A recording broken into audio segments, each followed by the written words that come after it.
আল্লাহ তাআলার রাসূলের সাহাবী সাঈদ ইবনে জুবায়ের রাদিয়াল্লাহু তাআলা আনহুর বর্ণনা, তিনি বললেন রাসূলের মজমায় আবু বকর রাসূলের সাথে বসা। আল্লাহর নবী আবু বকরের সাথে একই মজলিসে বসা। সাঈদ ইবনে জুবায়ের কুরআনুল কারীমের সূরাতুল ফজরের শেষ 4 আয়াত তিলাওয়াত করছেন। ইয়া আইয়াতুহান নাফসুল মুতমাইন্না, হে প্রশান্ত আত্মা বের হয়ে যাও। ইরজিই ইলা রাব্বিকি রাদিয়াতাম মারদিয়া, কোন দিকে যাইবা? তোমার প্রতিপালকের দিকে বের হয়ে যাও।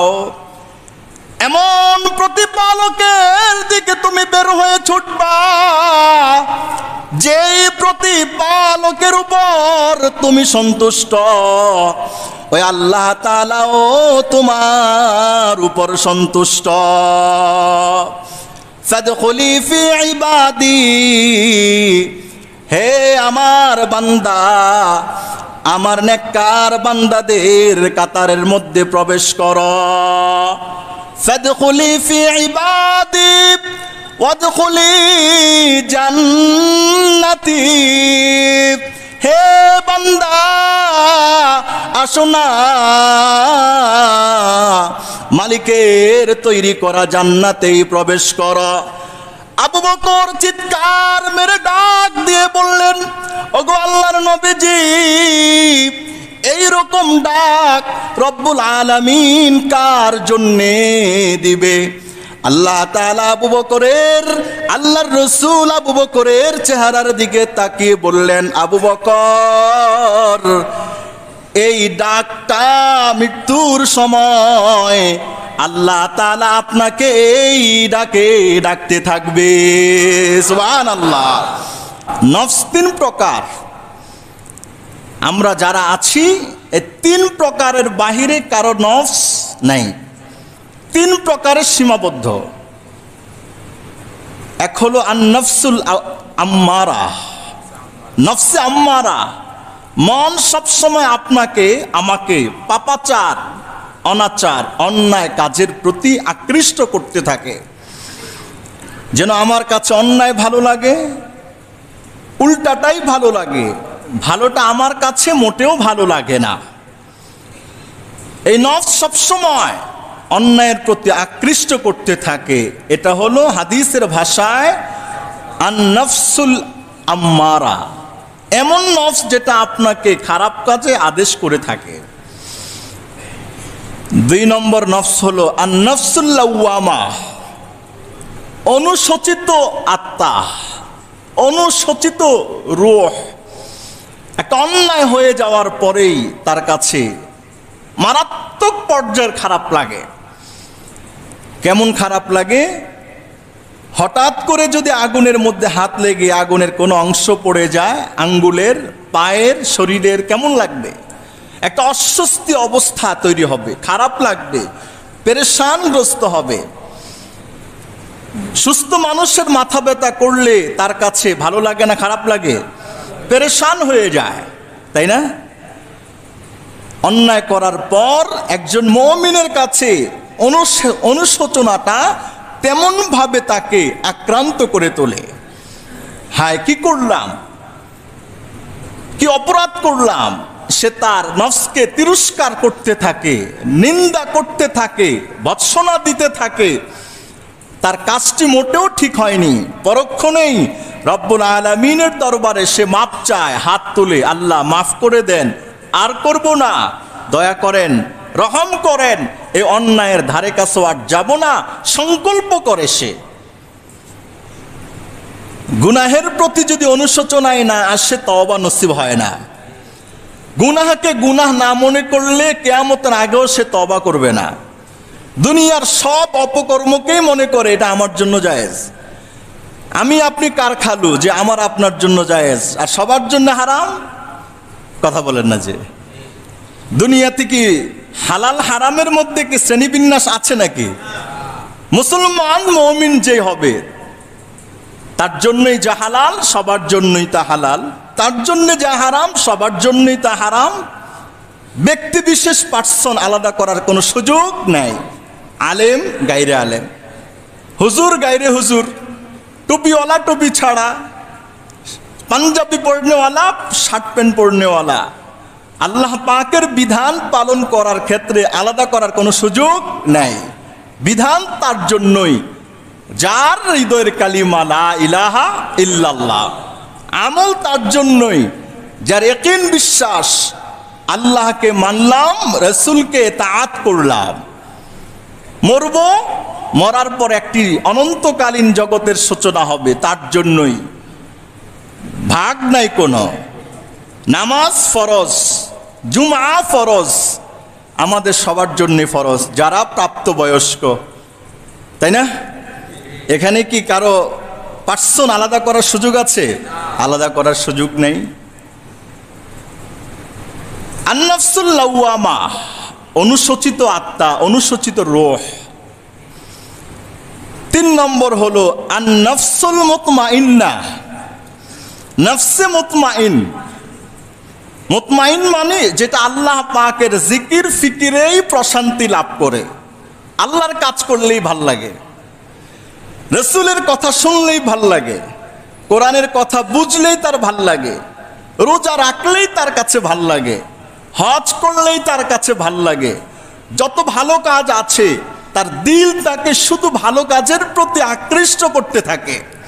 বলে তুই এটা কর, এটা কর, এটা কর। ও মনে নিয়ত করেছে আমি এটা করব, ওটা করব, এটা করব, সেটা করব, মানে সব ভালো করব।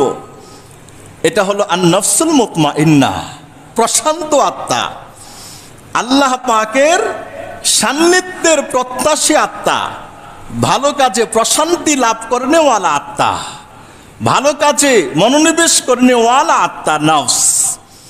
এই 3 প্রকার নফসের বাইরে আমরা কেউ নই। 3 প্রকার নফসের বাইরে আমরা কেউ নই। সবচেয়ে নিকৃষ্ট নফস হলো ওই ব্যক্তির নফস, ওই মানুষের নফস যে গুনাহকে গুনাই মনে করে না, যে গুনাহের লিস্টি সাজায় কখন কোনটা কোন অপরাধ করবে। সবচেয়ে নিকৃষ্ট মানুষের মধ্যে ওই ব্যক্তি যার দিল তাকে সবসময় খারাপ, অন্যায়, অহেতুক, অবৈধ কাজে অনুপ্রাণিত করে। এখন চায় উনি যত ডিগ্রিধারী হোক না কেন, যত উচ্চ শিক্ষায় শিক্ষিত হোক না কেন, আরব আমিরাতে মক্কা মদিনায় থাকুক না কেন, ইউরোপ আমেরিকার অধিবাসী হোক না কেন, বড় বড় রাজ দালানে থাকুক না কেন, দুনিয়ার মানুষের কাছে তার হাজারো মর্যাদা থাকতে পারে, কিন্তু রব্বুল আলামিনের কাছে নফসে আম্মারাওয়ালা ব্যক্তি নিকৃষ্ট। ঠিক না বেটি? কথা বলে। আরেকটা হলো নফসে লাওয়ামা। হ্যাঁ, এই বান্দা চায়, ভালো হতে চায়, এরকম করতে করতে একদিন সে ভালো হয়েই যাবে। আর নফসে মুতমাইন্না, যার শত কাজের মধ্যেই বেশিরভাগ কাজ সে ভালো করতে চায়, 2-1টা মিস্টেক হয়ে গেলে এটাকে পরবর্তীতে এটার ক্ষতি সে পূরণ করে নেয়। আল্লাহ তাআলা আমার আপনার 40, 50, 60, 80 বছর যখন শেষ হয়ে যাবে, কার হায়াত কত বছর এটা তো কেউ জানি না। আগমনের সিরিয়াল আছে, কিন্তু প্রস্থানের কোনো কি নাই, সিরিয়াল নাই। দাদার আগে বাপ আসার সুযোগ আছে, বাবার আগে সন্তানের আসার সুযোগ আছে, সন্তানের আগে নাতি আসার সুযোগ আছে না। এটার একটা সিরিয়াল মেনটেন করেছেন আল্লাহ তাআলা, কিন্তু যাওয়ার কোনো সিরিয়াল নাই। দাদার কাঁধে নাতির লাশ, বাবার কাঁধে ছেলের লাশ, স্বামীর কাঁধে বউয়ের লাশ, তাই না? নাতির কাঁধে আবার নানার লাশ থাকে। আসার সিরিয়াল আছে, বাট যাওয়ার কোনো কি নাই, সিরিয়াল নাই। আল্লাহু আকবার। এই সত্য বিষয়টা যে বুঝতে পারবে সে ভালো হয়েই যাবে।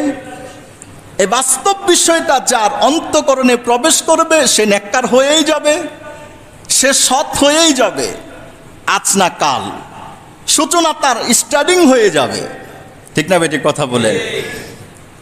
লিকুল্লি দাইন দাওয়া ইল্লাল মউত, পৃথিবীর সব রোগের চিকিৎসা আছে, আল্লাহ তাআলা দিয়ে রেখেছেন, মৃত্যুর কোনো কি নেই, চিকিৎসা নেই। লিকুল্লি দাইন দাওয়া, আল্লাহ রসুল বলেছেন হাদিসের মধ্যে, সব রোগের চিকিৎসা আছে, মৃত্যু রোগের কোনো কি নাই, চিকিৎসা নাই।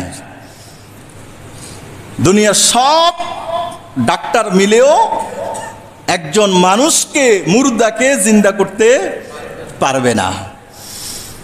তবে আল্লাহ তাআলা আমাদের পয়গম্বর হযরত ঈসা আলাইহিস সালাতু ওয়াস সালামকে মরা মানুষ জিন্দা করার ক্ষমতা দিয়েছিলেন। ঈসা আলাইহিস সালাতু ওয়াস সালামের নিজস্ব কোনো কৃতিত্ব ছিল না, আল্লাহ তাআলার অনুমতি ক্রমে তিনি এই ক্ষমতা লাভ করেছেন। কবরের সামনে গিয়ে বলতেন, ইয়া আব্দুল্লাহ কুম বিইজনিল্লাহ, হে আল্লাহর বান্দা, আল্লাহর অনুমতিতে দাঁড়াও। বলার সাথে সাথেই লোক কবর থেকে উঠে দাঁড়িয়ে যেত। সুবহানাল্লাহ বলেন। এটা হলো নবীর মুআজিজা। আল্লাহ তাআলা এক এক যুগে নবীদের এক এক মুআজিজা দিয়েছে। মুআজিজা বৈশিষ্ট্য, অলৌকিক বিষয়, ওই অলৌকিক বিষয়ের কাছে পৃথিবীর সমস্ত শক্তি পরাজিত হয়ে গেছে। আর আমাদের নবী মুহাম্মদুর রাসূলুল্লাহ সাল্লাল্লাহু আলাইহি ওয়াসাল্লামকে এমন এক শ্রেষ্ঠ মুআজিজা আল্লাহ দান করেছেন, সমস্ত নবীদের মুআজিজা আমাদের নবীর এই মুআজিজার কাছে এসে হার মেনে যায়। সুবহানাল্লাহ বলেন। আমাদের নবীকে আল্লাহ তাআলা যত নিয়ামত দান করেছেন, তার মধ্যে সর্বশ্রেষ্ঠ মুআজিজা কোনটা? কথা বলেন, কোনটা? আল কোরআন। এটার চাইতে সর্বশ্রেষ্ঠ মুআজিজা পৃথিবীতে আর কিছু হতে পারে না। কালামুল্লাহ গায়রু মাখলুকিন, এটা আল্লাহ পাকের জাত সত্তার সাথে মিশ্রিত কথা। আল্লাহ পাকের জাত সত্তার সাথে মিশ্রিত কথা। কিয়ামতের পূর্বকালে এই কোরআনের সব লেখা আল্লাহ তাআলা মুছে দিবেন, কিয়ামত হয়ে যাবে, সব উঠিয়ে নেবেন। এবং এই কোরআনটা আমাদের হাতে যেটা, এটা ধরুন ফটোকপি, তাই না? ফটোকপি এটা, কিন্তু এটা আল্লাহ তাআলা লিখে রেখেছেন কিসের মধ্যে? লাওহে মাহফুজের মধ্যে। ফি লাওহিম মাহফুজ, সংরক্ষিত স্লেট প্লেটে আল্লাহ তাআলা কোরআনটা সংরক্ষণ করে রেখেছেন। সেখান থেকে 24,000 বার জিব্রাইলের আগমনের দ্বারা 23 বছরে পূর্ণ কোরআন লাওহে মাহফুজ থেকে আল্লাহ পাকের অনুমতিতে একটু একটু করে এটাকে কমপ্লিট আল কোরআনের রূপ দিয়েছেন। সুবহানাল্লাহ বলেন। হযরত ঈসা আলাইহিস সালাতু ওয়াস সালাম বলতেন কুম বিইজনিল্লাহ, বলতেন এটা আমার ক্ষমতা না, এটাও আল্লাহ তাআলার পক্ষ থেকে প্রদত্ত নিয়ামতেই এই ক্ষমতা আমার হয়েছে। জন্মান্ধর চোখের উপর হাত বুলিয়ে দিলে অটোমেটিক সুস্থ হয়ে যেত, কারণ ঈসার যুগে ছিল চিকিৎসা বিজ্ঞানীদের উৎকর্ষ সাধনের যুগ। আর আল্লাহ তাআলা নবী পাঠিয়েছেন, সমস্ত চিকিৎসক ওনার জামানায় ওনার চিকিৎসার কাছে এসে হার মেনে বসে আছে, যেন উনি একজন মহান শিক্ষক। আর যা আছে চিকিৎসা বিজ্ঞানী সব ওনার কাছে ছাত্রতুল্য। সুবহানাল্লাহ বলেন। হযরত ঈসা আলাইহিস সালাতু ওয়াস সালাম, ওনার কওমের লোকদের আবদার হলো যে সাম ইবনে নূহ আলাইহিস সালাতু ওয়াস সালামের সন্তান, বহু বছর আগে ইন্তেকাল হয়েছে, যৌবন তাগড়া বয়সে ইন্তেকাল করেছেন। আপনার অলৌকিক ক্ষমতার মধ্যে এটা দেখতে চাই যে উনি কবরস্থ মানুষকে কিভাবে আল্লাহর অনুমতিতে জিন্দা করেন। কবরের সামনে গেলেন, গিয়ে বললেন, ইয়া আব্দুল্লাহ কুম বিইজনিল্লাহ, হে আল্লাহর বান্দা সাম ইবনে নূহ, আল্লাহর অনুমতিতে কবর থেকে উঠে দাঁড়াও।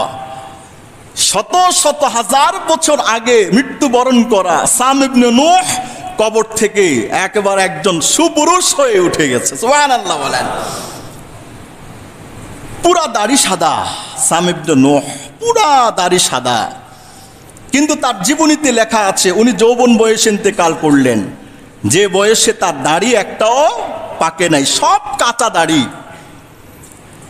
কবরে কি সব পাকা দাড়িওয়ালারাই যায় না কাঁচা দাড়িওয়ালারাও যায়? আহা, জিজ্ঞেস করলেন, আরে আপনি তো যৌবন বয়সে মারা গেলেন, তো আপনার এই যে সাদা দাড়ি? তিনি বললেন, আপনি যখন আমাকে বলেছেন উঠার জন্য, আমি মনে করেছিলাম ইসরাফিল সিংহাফুত দিয়ে দিয়েছে। কিয়ামতের বিভীষিকাময় অবস্থা আমার দিলে এমনভাবে নাড়া দিয়েছে, আমি সেই টেনশনে উঠতে উঠতেই কালো দাড়ি সাদা হয়ে গেছে। সুবহানাল্লাহ বলেন না, আল্লাহু আকবার।